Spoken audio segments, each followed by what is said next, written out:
Uite-o. Ia uite. Asta e Lola, Alexia o cheamă. Îi băgăm chip. Mergem cu ea la veterinar. Să fie și ea în rândul lumii. Da? E cățeaua lui Marin, care e băiatul meu cu probleme și el e iubitor de animale și flori. Da?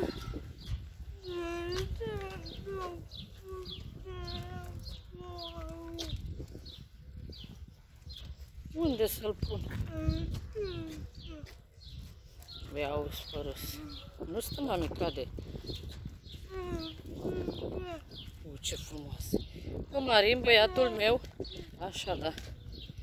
Asta trebuie să prinde căruț la tine, să iau pe trotuale. Pe tine și pe Lola. Nu mă crezi? Uite. Ia uite. Uite. Și pe tine cu ea. Cred că să vă urc pe trotuale.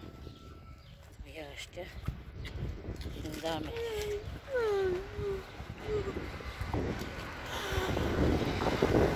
Da?